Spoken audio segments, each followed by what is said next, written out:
this meeting of the South Kingstown Town Council. It is Monday, May 13th, 2019. The time is 7:30. Our first order of business is the pledge to the flag. Please rise and join us.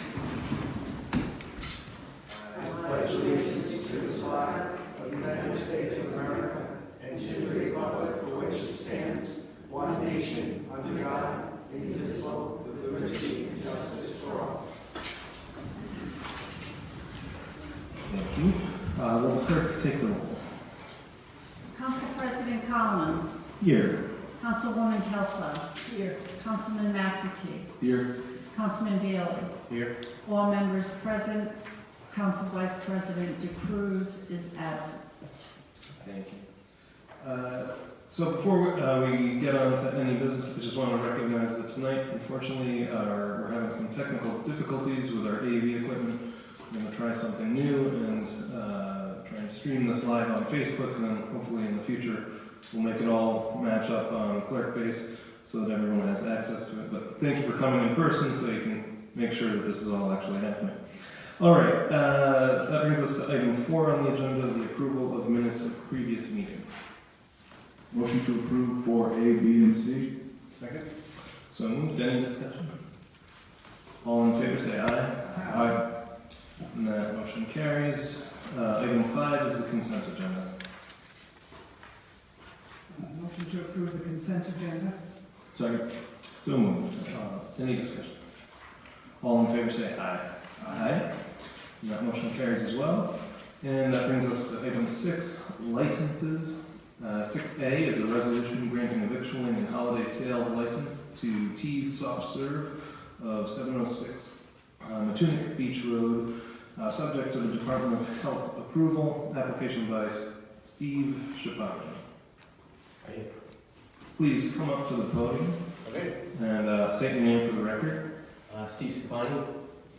Welcome. Thank you. I've never done this before, so I wasn't sure if I was to put something together or not. I mean, you're free to hand us whatever you want. Okay. I wasn't sure since it wasn't my first time. But it better be maple walnut. It better be maple walnut. Yeah, that's That sounds good. They will be sure. Slow down here.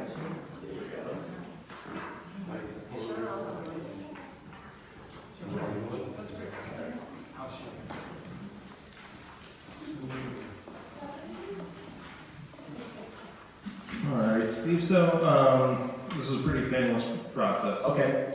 Welcome. Tell us a little bit about your business. So I am opening a 4-month holiday only, or Memorial Day through Labor Day shop. I live at 1001 Matuna Beach Road, so just down the street. I actually retired. I know it seems to be too soon, but I retired in March and thought I needed something to do. So starting April 1st, I started working on getting my licensing and getting my LLC and getting everything to put together to open a shop come Memorial Day weekend. I'm going to do this with my son. Taylor's on the next page. He's not here, obviously, because he's a child with special needs, but as a child with special needs, he loves to be in public. So I'm going to do this with him for the next 4 months, and then see how things go. But I've got everything I need. I've got my licensing. Waiting on the Board of Health approval right now. I'm just getting some stuff done with them to do that, and then there we go. Give me a point of reference where the shop is. So as you come down Matuna Beach Road, the public beach is on the right-hand side, and on the left-hand side there used to be a surf shop on the corner, and then Just D's used to be in the middle, and then there's a laundromat. I'm taking the Just D's space. Yep. Yep. And they're eventually going to turn Just so I know where to find you. Okay. They're eventually going to turn that into a restaurant again at some point. So, it was just something to do, and it's something I can do with him. He's health-wise, he's not in great shape, and probably sometime next year he's going to be on a vent for the rest of his life. So we'll try and do something with him while he can still, help. So that's my plan. Motion to approve 6A. Second. Moved. Any discussion? All in favor, say aye. Aye. Good luck, sir. Luck. Thank you, I appreciate it. Now, do I hang out for the whole thing, or do I'm not sure how this It's goes. free to go. Oh, okay. Thank you.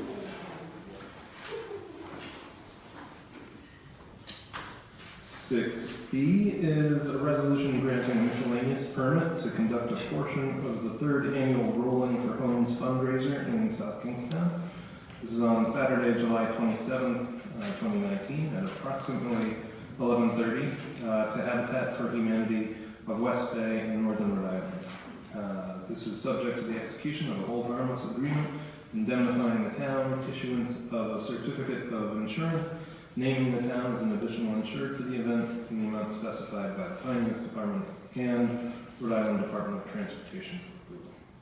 Amy. Good evening, Amy Gates with Habitat for Humanity. I'm the president. I remember how I felt 3 years ago standing up here for the first time. So I know how he feels. So this is going to be our third annual Jeep and motorcycle run for Habitat for Humanity of West Bay, Northern Rhode Island. And this run is to benefit our veteran build project, which raises money to do critical home repairs for veterans and their families who cannot afford to do the work themselves. And we are going to be doing a 68-mile loop starting at Dan's Place in West Warwick, coming down Route 3 at 138 through South Kingstown out to the Beavertail Lighthouse, and then looping back down around through North Kingstown and back to Dan's Place. So we had our meeting with the with the chief in South Kingstown, and we're requesting the same assistance that we've requested for the past 3 years, which was to have them escort us through the intersection of Route 2 and 138, and to help us at the intersection of Route 138 and Route 1. All right. Any question? I'm sure most people probably find out about these events through their own networks, but if you want to help advertise a way for people to get involved, feel free to take that. You want one? Sure. I brought one for you guys to hand around and do whatever you'd like with them. But we're on the internet. We have a Facebook page. If you have a Jeep or a motorcycle, I told the chief, I said, you're welcome to take the Jeep or the Corvette, whichever one you want. So, I don't know, I might be able to talk him into doing it this year, let's see. All right, well, do I hear a motion? Motion to approve 6B. Second. So moved. Any discussion? All in favor, say aye. Aye. And that motion carries. Good luck. Okay, thank you guys. Have a good night. 6C is a resolution granting a miscellaneous permit to conduct the 10th annual KIAI 5K Run Walk on Saturday, October 5th, 2019 at 10 a.m. to Karate Instruction Assistance Initiative of Wakefield, subject to the execution of a hold harmless agreement indemnifying the town, issuance of a certificate of insurance, naming the town as an additional insured for the event in the amount specified by the Finance Department, and approval by the town's Traffic and Transportation Review Committee. Application by Jessica Dabrowska. Hello, I'm actually Lynn Harper. Jessica DeRosco is no longer the race director. He has some personal issues and she had to step down. So again, I'm Lynn Harper. I'm actually a resident of South Kingstown, and I'm also the secretary of KIAI. And KIAI stands for Karate Instruction Assistance Initiative. And in case you're wondering, KIAI is also a spirit yell that you might hear if you're present in many dojos when people are doing, releasing their energy, their power that they're channeling because of their karate. KIAI is a nonprofit located here in Wakefield. We serve the entire Washington County area. We are currently supporting karate students in 3 separate independent Karate Studios, one in Wakefield, one in North Kingstown, and one in Hopkinton. This is our major fundraiser each year, and as you can see, it's the 10th annual.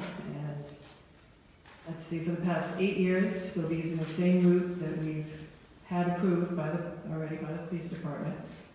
And it's our major fundraiser, and we've been able to distribute about $120,000 in financial assistance to help families have their kids continue to benefit from quality karate instruction. So we're here just, like I said, we have our traffic commission, police department approvals, and we're here for your blessing on our October 5th. Thanks, Dave. Thank you, Lynn. Any questions? You want to tell us how you can register, sign up, all that stuff? Well, our registration will go live at ki5k.com. It's, probably tomorrow morning, as soon as we hopefully get your approval. And we have a Facebook page, and you have until October to register. Do I hear a motion? Motion to approve 6C. Second. So moved. Any discussion? All in favor say aye. Aye. Good luck once again. Thank you very much. And that brings us to 7 on the agenda, communications. 7A is a resolution adopted April 8th, 2019 by the Westerly Town Council in support of legislation pending in the Rhode Island General Assembly. This is H5383 and S0139. So that would amend the Rhode Island General Laws 23-17-6, comprehensive discharge planning. It's been continued from our last meeting. What are we going to do with it? We did, of course, hear from the town manager in the work session a little bit more detail on what this legislation entails. That moves us one way or the other. I think we also heard from the town manager that the bills are not, are not advancing at the General Assembly. They've been held for further study, so I recommend that we place this on file. I think that that's a perfectly legitimate thing. I will say that I think every bill at the General Assembly gets held for study at some point. So that doesn't necessarily mean that it's not going to happen. It just means that at this point it's being held. But that being said, I'm perfectly okay with placing this up. Rob, can you maybe talk to the negative effects if this legislation took effect? So the purpose of the legislation is to allow hospitals, when they develop a discharge plan for patients who are patients with substance use issues, that the discharge plan include notification of a relative or a substance use coach or specialist. Under the current state law, the hospital is free to develop a plan that does that only if the patient consents to that contact. This would modify state law and say, to the extent that federal law allows contacting a relative, coach, or substance use specialist, the hospital's plan for discharge can include such notification. So really the big issue is whether you move from a state statutory scheme that says you may not contact anyone about my discharge unless I consent, or because of the nature of my disease, you may contact someone even if I don't consent. And that's the question that the state legislature is faced with regard to this legislation. Again, it's been referred for study, and it doesn't look like, at least in this legislative session, we're going to get an answer to that question. But that's the question presented to the state legislature here.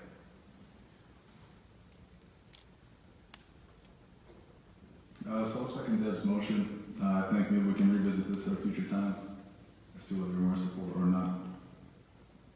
All right. So we have a motion and a second to place this on file. Any further discussion? All in favor say aye. Aye. Motion carries.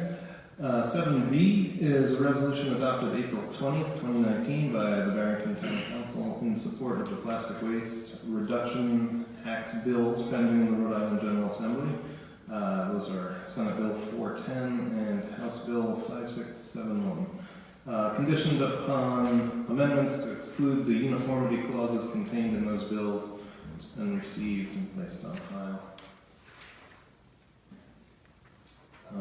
Do we have any more information on? This is basically the plastic bag ban at the state level. Originally, the legislation was designed to bring uniformity. South Kingstown is one of, I believe, 8 or 9 Rhode Island communities now that has a plastic bag ban at the municipal level.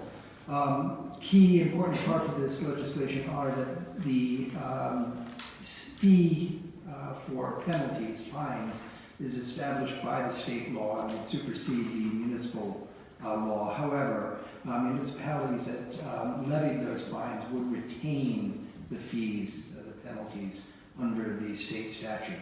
So the idea really is to bring some uniformity, to keep most of the responsibility for enforcement at the municipal level, but to put in place uniform regulations that would implement the state statute. Those regulations would supersede the current municipal ordinance in place here in South Kingstown. We don't know exactly what those regulations would look like in theory, so long as they do essentially the same thing that the South Kingstown ordinance does. We shouldn't have any concern with the administration of the program. But it does mean that the ordinance that is on our books would be subsumed under the state regulations. All right. It seems as though Barrington is arguing that their regulations are stronger than the state's the bill that's put forth. So Barrington, I think, is looking for us to sanction the stronger amendments. Did you get that? Again, it's to amendments to exclude the uniformity clauses contained in the bill. So they're saying, yes, don't bring us down to that one standard. That's correct. In terms of whether I can say the state regulatory scheme would end up being stronger or weaker than what is on the books here in South Kingstown, I can't, because it would be a regulatory scheme established after passage of the act. So you would end up with a uniform regulatory scheme, but I don't know what those rules would say. If you just want to shed a little more light, since I am a solicitor in Barrington too, they're thrilled by the fact that there could be a statewide ban on plastic bags. And I think, Deborah, you have it exactly correct. Their concern is that their version could be diluted. So they're fine with a baseline, but they don't want to exclude the municipalities from having a stronger ban that's more specific about knitted here. But I just don't want you to take away that Barrington's thrilled that there will be statewide regulation. All right. Do I hear a motion on 7B? So I would make a motion that I don't know how to word it, how we would accept Barrington's and resolution and approve it. Right, so you'd be in favor of the amendments that would exclude the uniformity requirement. I would, if, the municipality wants to go further than state law, I think it should be allowed. That's exactly. So might I suggest that then the appropriate way to deal with this communication might be to direct my office to draft a resolution to that effect. Sure, absolutely, I'm sure you can amend your motion to include the town manager. I will amend my motion to include the town manager, the direction for the town manager to put forth the resolution. Second. So it's a motion and a second. Any further discussion? All in favor say aye. Aye. That motion carries. 7D is a letter dated May 2nd, 2019 from Ronald Smith submitting his resignation from the Waterfront Advisory Commission effective May 3rd. we've received that and placed it on file. What next? Make a motion that we accept communication 7D and respond to Mr. Smith. We appreciate his participation to this point, and thank you for his past involvement. Okay. So moved. Any discussion? All in favor say aye. Aye. And that motion carries as well. 7E is a resolution adopted April 24th, 2019 by the Burrillville Town Council declaring Burrillville to be a Second Amendment sanctuary town. It's been received and placed on file, and what are we going to do with that? I make a motion that we place this on file. Second. So moved. Any discussion? All in favor say aye. Aye. And that motion carries as well. 7F is a resolution adopted April 30th, 2019 by the Pawtucket School Committee in support of financial literacy bills pending in the General Assembly. Those would be Senate Bill 112 and House Bill 5033. Received this one, placed it on file, and what do we want to do with it next? I'd make a motion that we place item 7F on file. Second. So moved. Any discussion? All in favor, say aye. Aye. And that be placed on file. 7P is an email dated May 6th, 2019 from Cassie Archambault of the Wood Pawcatuck Wild and Scenic Rivers. She's the coordinator, seeking appointment of an alternate member to their stewardship council. We've received that one and placed it on file. So I had thought to reach out to David Flanders. It seems to me that given the Conservation Commission's focus in this area, it might be appropriate to reach out to the Conservation Commission to see if they had any recommendations to the council. I've not been able to do that. I'd like the opportunity to reach out to David Flanders and ask his view. Yeah, so maybe a motion to place it on file and send it to the Conservation Commission. I think that would follow. I'll make a motion to place communication item B on file and refer it to the town manager. Second. So moved. Any further discussion? All in favor say aye. Aye. And that motion carries. Item 8 is comments from interested citizens. If there is anyone here from the public who would like to tell us what you're thinking, please do. Just state your name for the record. And if not, then are there any comments up here at the council table? Very good. That brings us to the town manager's report. I'll try to make this quick. In the significant challenges, and since we don't have audio-visual tonight, that's one of our significant challenges, and it actually is. We spent, Lori Fox was in here for about 3 hours trying to figure out what's going wrong with the system. It's an expensive system, so we hope it's not an expensive fix. Couple of sort of significant challenges. One is actually good news. As the council knows, there will be no budget resolution this year. We had a potential petitioner come in and draw the paperwork necessary for gathering of signatures. A decision was made late last week by the would-be petitioner and others that they simply think it's not the right thing to be doing, so there will not be a budget resolution filed or budget resolution petition filed this year, which means the adopted budget is final and is the budget we'll be operating under for the next fiscal year. So I guess that's not a challenge, but it is a red flag because it's good news, I suppose. We had no qualifying offers for the purchase of the Watson property. Bids were opened on, I want to say Friday of last week, Thursday. Yeah.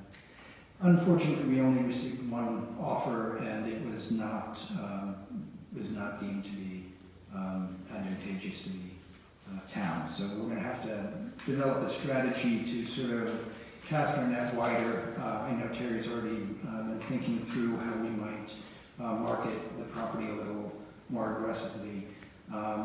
We did receive an offer. It was not, not a complete bust, but not the step forward we had hoped for. I will also point out Terry in real estate this week. Trouble for us. Not your fault, but we have run into a challenge that the council has previously directed us to work with the hospital to see about how to get a lease for additional parking spaces adjacent to the existing hospital parking lot. We, in researching the title to the land and restrictions or any restrictions that might be on the land, have discovered that in 1976, we took a grant from the National Park Service in the amount of $3,500. And in taking that, signed a covenant saying that the park land on which the improvement, which was a toilet, the parkland on which the toilet was to be installed would remain parkland in perpetuity. If we don't live up to that obligation, then the National Park Service will never give us a National Park Service grant again. So while the benefit to the community seems now to have been a small benefit, the requirement is one that prevents us from simply entering into a long-term lease, and certainly would prevent us from selling the property. There is a way, there's a procedure in the federal regulations for dealing with this.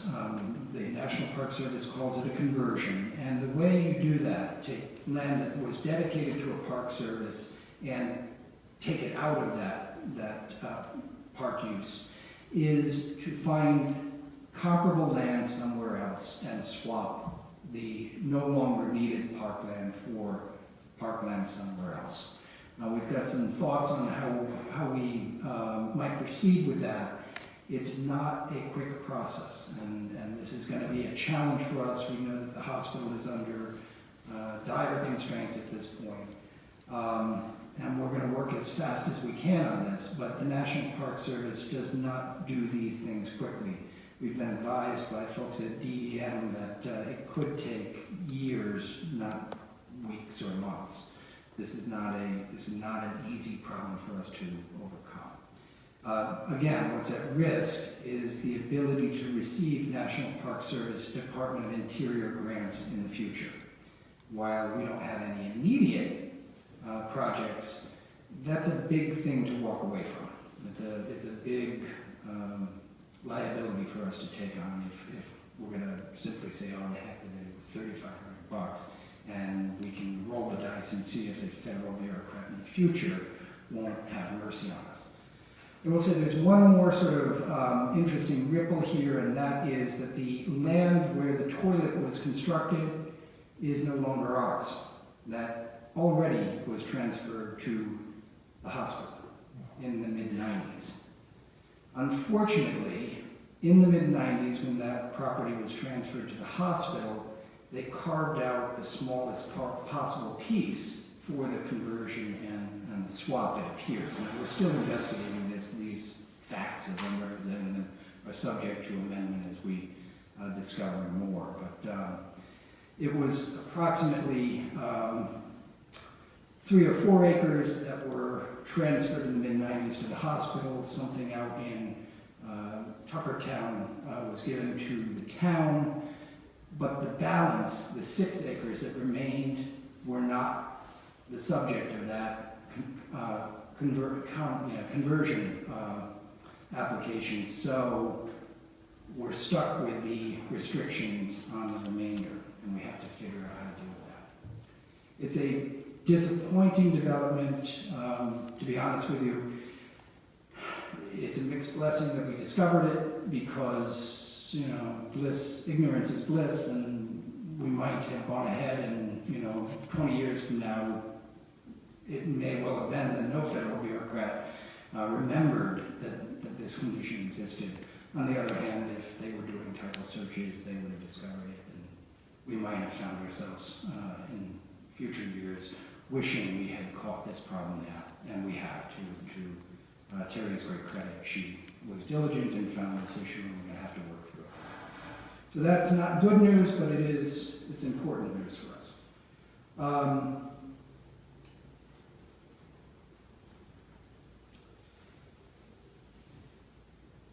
Then the other sort of red flag, not good news problem for us, as the council is aware, the director of planning has let us know that she has found employment that does not require her to spend her nights at meetings and can therefore spend her nights with her kids. We're going to be disappointed to see her go, but Chelsea has decided she'd rather work for the folks at Quonset, where the meetings at night don't happen. So again, it's a significant loss to the community.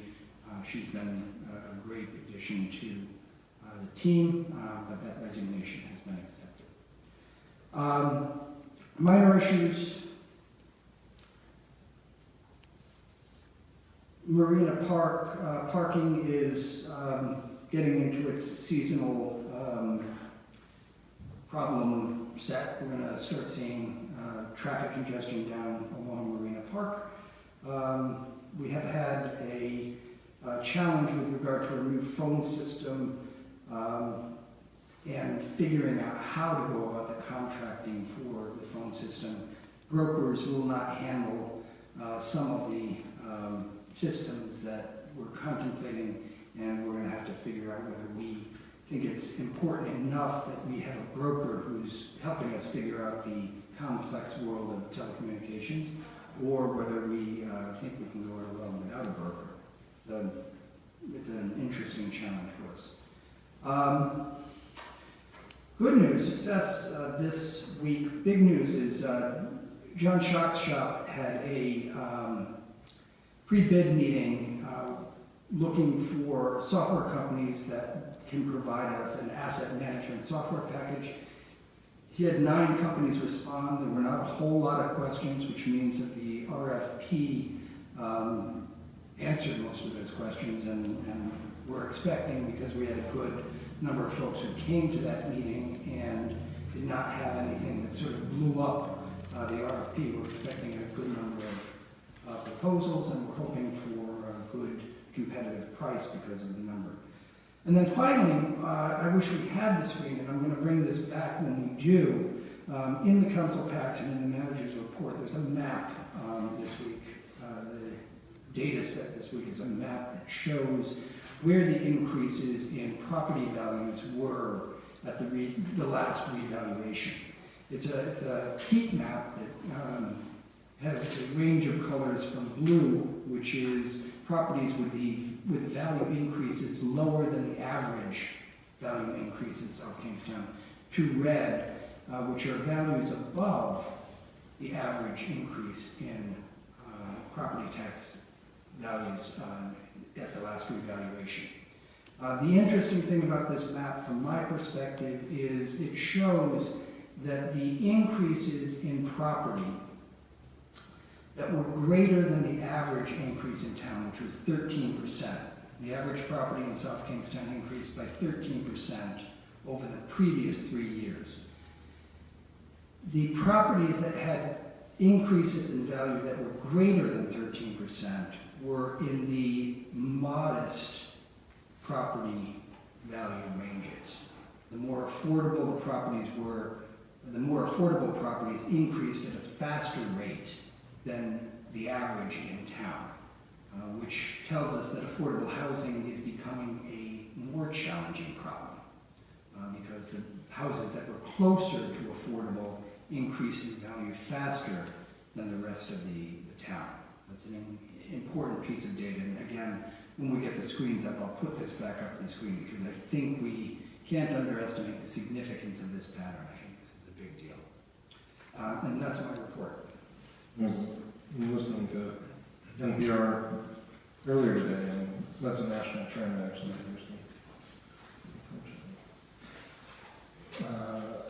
All right. That brings us to the town solicitor's report. Actually, just an announcement or two. So I'm happy to report that Amy Goins in my office is the mother of a healthy, beautiful little girl.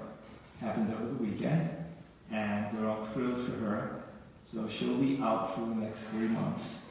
Her husband, who also works for us, Peter Squires, he attends zoning and planning board meetings. My intent was to actually have him here with me tonight because he's never actually been to a council meeting.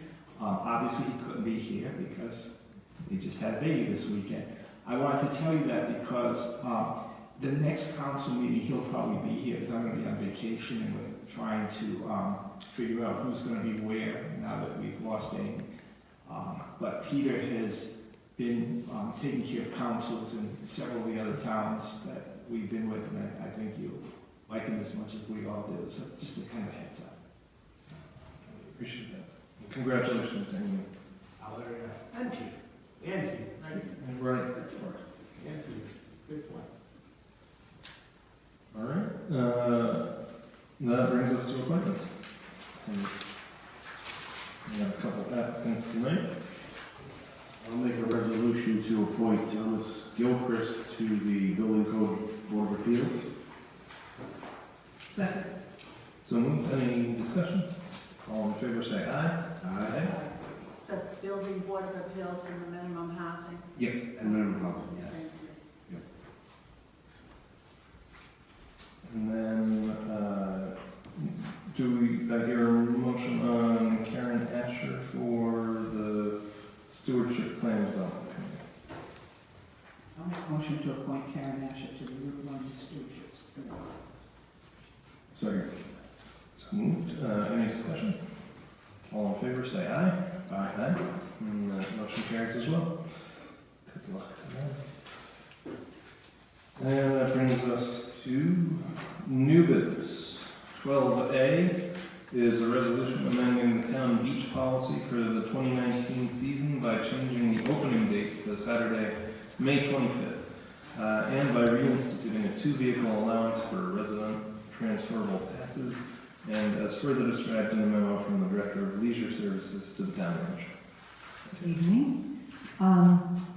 Just those two changes. The one on the opening date is due to our staffing limitations. We have to have minimum staffing, and many of our employees are college and high school students. So in years past, we normally didn't open until Memorial Day weekend. Last year, we bumped it a little bit earlier to compete with being able to hire people and get them on board. This year, we're like neighboring communities looking to start on Memorial Day now because we don't have minimum staffing until that time, so Memorial Day weekend. And then we'll be open weekends until June 15th when we will open 7 days a week, which is pretty typical as well. And then the other item is the transferable passes that we offer. In the past, these are the cottage passes, typically for renters or cottage owners in the area. They've always been allowed 2 vehicles per pass. This year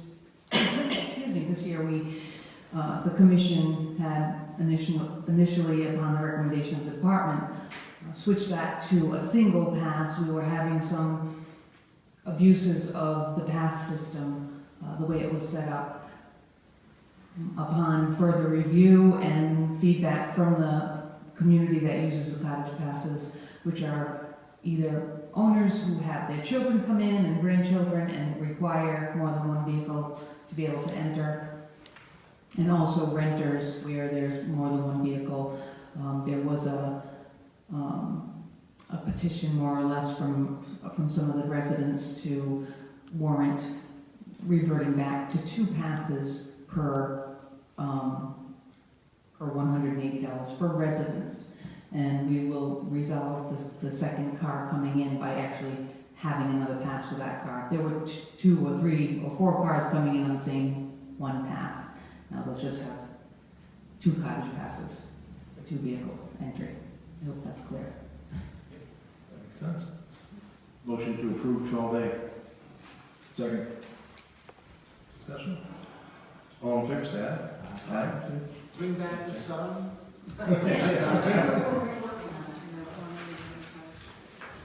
12D is a resolution authorizing an award of contract to Zoll Medical Corporation of Chelmsford, Massachusetts, for medical supplies in accordance with pricing per COMBIS FIR 04 through December 31st, 2020, and further described in a memo from May 8th from the Director of EMS to the town manager.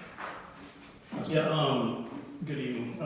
The Zoll products, we utilize Zoll monitors, the police department utilizes Zoll AVs, and some of the parts of their AVs are from Zoll. This guarantees us master pricing for December. We get substantial savings in purchasing electrodes, defib pads, also monitoring equipment. We get very good pricing on that, which can be very expensive. Do you hear a motion on 12D? Motion to approve 12D. Second. So moved. Any discussion? All in favor, say aye. Aye. 12E is a resolution authorizing an award for the purchase of gasoline and diesel fuel from May 1st, 2019 to April 30th, 2021 to Peterson's Oil Service of Worcester, Mass. Based on the State of Rhode Island Master Price Agreement 114 at the lowest daily rack prices published by Oil Price Information Services, plus the increment of $0.089 for gasoline and an increment of $0.0965 on diesel fuel, and to further authorize an extension for up to 4 one-year terms based on the State of Rhode Island contract extension, further described in a memo from the procurement administrator to the town manager.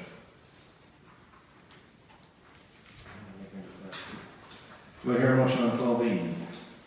Motion to approve 12E. Second. So moved. All in favor, say aye. Aye. That motion carries. And 12F is a resolution requesting legislators for the town of South Kingstown to introduce enabling legislation in the 2019 session of the General Assembly that would establish a new section under Title 45, Chapter 2 of the Rhode Island General Laws to be entitled An Act Relating to Towns and Cities, General Powers, South Kingstown Municipal Court and Housing Court, further described in a memo from the Assistant Town Solicitor to the Town Manager. I'm a very big proponent of this. In 3 of the 5 towns I represent, we have municipal courts, and the memo pointed out 29 of the 39 cities and towns have it. And I'll tell you why I'm such a proponent.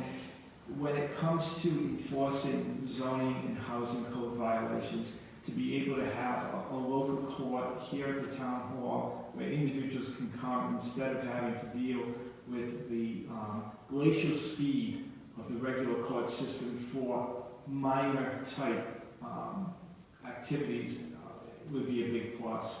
It seems to work well, again, in the towns I'm working for presently that have them, and I would highly recommend that at the very least for now, that you ask for the enabling legislation. It will still be up to you whether or not you want to create the court, and that will come at some future point. We might be able to get this in just under the wire before this session disappears. If not, we'll have to wait for January, but I thought we could at least get ourselves set up if the council was agreeable to actually setting it up. But this is only the enabling legislation step. Any questions? We had a good discussion about this in the work session. I think we have been contemplating it for years, so it's a good time to act.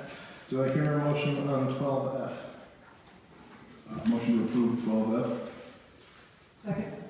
So moved. Any discussion? All in favor, say aye. Aye. Aye. That motion carries unanimously. And that brings us to the end of the agenda tonight. Do I hear a motion to adjourn? Motion to adjourn. Second. So moved. Discussion on that? All in favor, say aye. Aye. That carries unanimously.